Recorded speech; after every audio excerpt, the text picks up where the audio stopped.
Good morning students, I am your new physics teacher and from this class onwards we are going to start revision of your class 9th physics, right? Since your syllabus of all the chapters has already been completed, so we'll again start from the beginning and start revising all the things so that it will be easy for you to understand the concepts again, right? So the first chapter is motion and we are starting the revision from the first chapter itself. The first concept that comes under this chapter is rest and motion.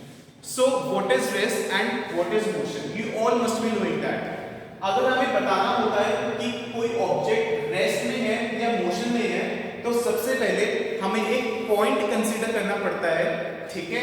उसे कहते हैं frame of reference and उसके respect में हम बता पाते हैं कि कोई भी ऑब्जेक्ट रेस्ट में है या फिर मोशन में है। फॉर एग्जाम्पल जो हमारा फ्रेम ऑफ रेफरेंस है वो क्या होता है? Frame of reference is nothing but a coordinate system of axis like this. This is x axis, this is y axis and this is z axis, right? Now suppose there is any object O which was initially present at this point, say t1. At time t1 the object O was present at this point and let's say the coordinates of this object at time t1 were x1 and y1. Now as the time passes, if the coordinates of this object O changes with time, then we say that the object is in motion. But if the coordinates do not change with time, then we say that the object is at rest. For example, जो ये center है, let's say this is the center of the frame of reference and we measure all the distances from here, ठीक है? हम क्या करते हैं, हम यहाँ इस सेंटर पे बैठ जाते हैं और देखते हैं कि इस ऑब्जेक्ट के जो कोऑर्डिनेट हैं वो टाइम के साथ चेंज हो रहे हैं या नहीं हो रहे हैं। एट टाइम t1 पे जब मैंने अपनी घड़ी देखी उसमें सपोज 12 बज रहे थे, ठीक है?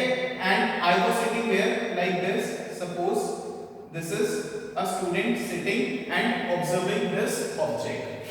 So जब मैंने अपनी घड़ी देखी तो 12 बज रहे थे उसमें, ठीक है? It was 12 o'clock and the coordinates or the position of the object was x1 and y1. These were the coordinates, ठीक है? Now अब मैं देखता गया and मेरी घड़ी में suppose 1 बज गया, ठीक है? If still the coordinates of this object are x1 and y1, that means that the coordinates do not change of the object, then we say that the object is at rest, ठीक है? But suppose अगर कुछ देर बाद इस object के coordinates change हो जाते हैं, for example the new position of the object becomes this and let's say the new coordinates are, this becomes x2 and this becomes y2. So we say that the object is in motion during the time interval t1 and t2, ठीक है?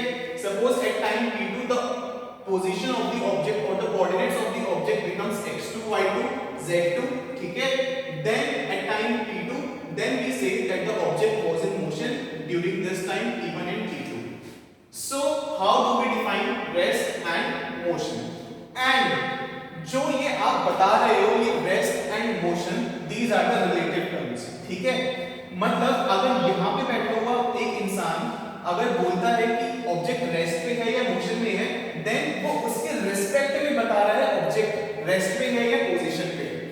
हो सकता है कि ये किसी दूसरे के रिस्पेक्ट में ये बात ट्रू ना हो, ठीक है? For example I am standing here, ठीक है? You will say that I am at rest, but if you go to the moon and then observe me on the earth, so you will say that I am in motion because the earth is rotating and revolving around the sun.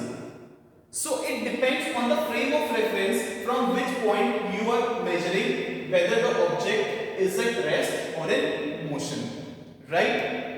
I hope I have made my point very clear. So हम कह सकते हैं कि rest and motion, these are the relative terms. These are not absolute terms because these are not true for everyone, ठीक है? And they might, the states might be different for different people. For example, ठीक है? I have given one example to you. ठीक है, so please write down the definition of rest and motion. So the definition of rest is, write down, a body is said to be at rest. A body is said to be at rest if it does not change its position. If it does not change its position with respect to a fixed point, with respect to a fixed point in its surroundings. A body is said to be at rest if it does not change its position with respect to a fixed point in its surrounding. हमने यहाँ पे fixed point consider करा, ठीक है, and if the body does not change its position with time, ठीक है, with respect to this point, and as the time is passing, then we say that the body is at rest. ठीक है. Now write the definition of motion. A body is said to be in motion. A body is said to be in motion if it changes its position continuously. If it changes its position continuously. A body is said to be in motion if it changes its position continuously with respect to a fixed point in its surroundings. With respect to a fixed point in its surroundings. ठीक है. अब एक point लिख लो note करके. Write down the heading note and write what I am repeating. So note के अंदर आप लिखेंगे कि rest and motion are the relative terms. Rest and motion are the relative terms. Full stop. They are not the absolute terms. They are not the absolute terms. That full stop. Nothing in the universe is at absolute rest. Nothing in the universe is at absolute rest. मतलब इस point, this point is very important. Nothing in the universe is at absolute rest. मतलब इस universe में कुछ भी absolute rest पे नहीं है. मतलब इस पूरे universe में ऐसा कुछ भी नहीं है जो हर किसी के रेस्पेक्ट में रेस्ट पे हो. मतलब अगर यूनिवर्स में 100 लोग हैं, ठीक है, एंड अगर आप 100 लोगों से पूछो कि कोई पर्टिकुलर ऑब्जेक्ट रेस्ट पे है या मोशन में है, तो ऐसा कभी पॉसिबल नहीं होगा कि 100 के 100 लोग यही जवाब दें कि कोई चीज मोशन में है या फिर एब्सोल्यूट रेस्ट पे है. Right. So nothing in the universe is an absolute rest. I hope this thing is very clear to you.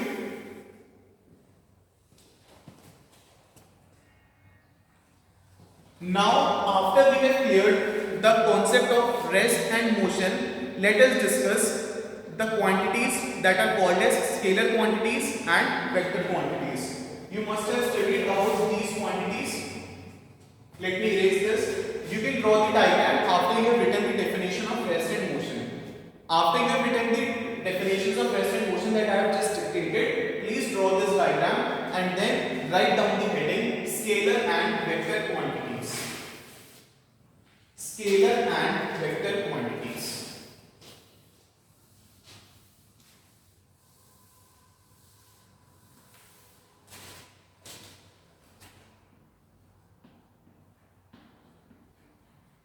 Scalar and vector quantities.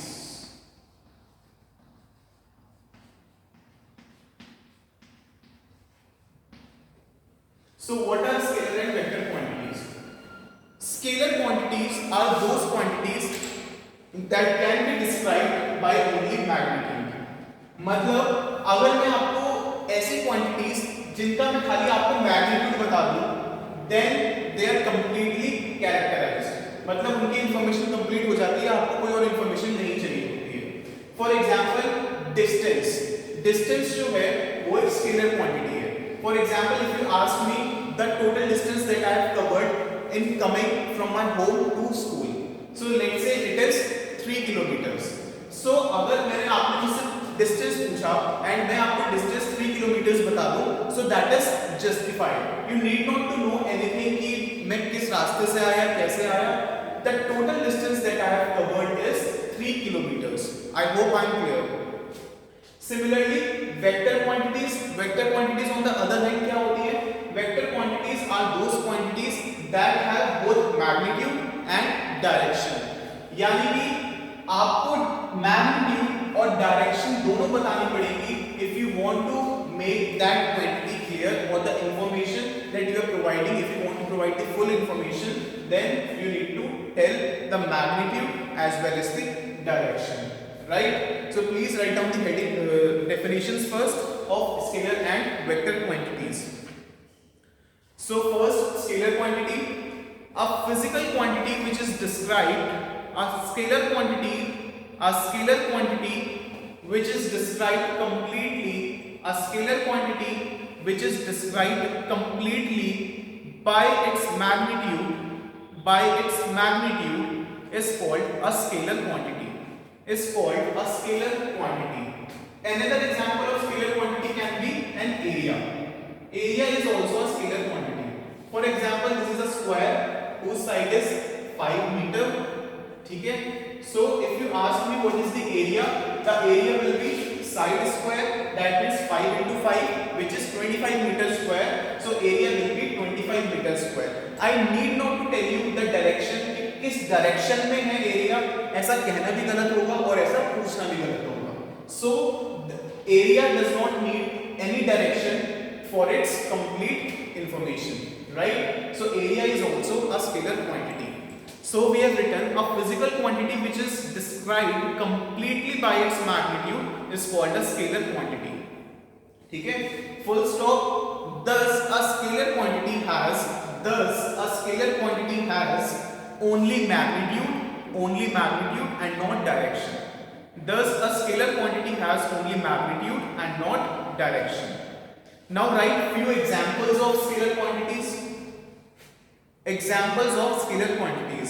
First one is length आपकी scalar quantity है, ठीक है? If you ask me the length of this board, let's say this is 1 to 1.5 meter or 2 meter, whatever. So you need not to know the direction, ठीक है? So it can only be told by its magnitude and the length is suppose 2 meter. So length is a scalar quantity. I am dictating, please write. Length is a scalar quantity. ठीक है? First one is length. Second one is distance. Third is area. Fourth is mass. Mass की कोई direction नहीं होती. It is also a scalar quantity. ठीक है? So these are the examples of scalar quantities. These are some of the examples of scalar quantity. Now write what is vector quantity. Vector quantity is what? A physical quantity which requires both magnitude and direction for its complete description, which requires both magnitude and direction for its complete description is called a vector quantity. Now write few examples of vector quantity.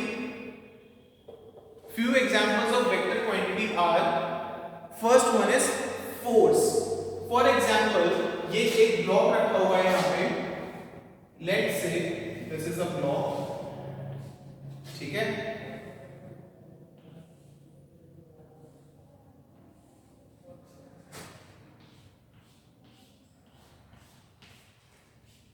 So this is a block of side 5 meters. ठीक है? Now if you ask me what is the force, now I am applying the force of suppose say 5 Newton on this block. ठीक है? Now if someone asks me what is the force applied on this block, then you can say it is 5 Newton. But this description is not complete. ये जानकारी पूरी नहीं है कि force, चलो magnitude लगा, 5 न्यूटन का फोर्स लगा, बट हमें ये भी बताना पड़ेगा कि फोर्स कहां पे लगा, कैसे लगा, कौन सी डायरेक्शन में लगा. Now suppose this block is kept on the horizontal ground. ठीक है? This block is kept on the horizontal ground like this. This is placed on the horizontal ground and हम इसे ऊपर से फोर्स लगा रहे हैं. We are applying the force downward, ठीक है, from upwards the force of 5 newton. So the direction will be vertically downwards. Vertically downwards is the direction of force, and now the magnitude plus direction is the complete description of this quantity called as force. तो force हमारी vector quantity हो गई. हो सकता था कि हम force इस वाली फेस पे लगाते 5 newton. So if you say only 5 Newton, then it is not clear कि how the force is applied. What is the direction of the force? You will have to mention that. Fine. I hope that's clear to you. So examples of vector quantities में हम लिख रहे हैं force. The first one is force. Second is displacement. Second is displacement. Third one is velocity. Third one is velocity. And fourth one is acceleration. Fourth one is acceleration. What are these terms? Displacement, acceleration. We will also be revising that. You already must be knowing all those terms. I know. Okay, we will discuss once. So these are some of the examples of vector quantity. I hope this is clear to everyone.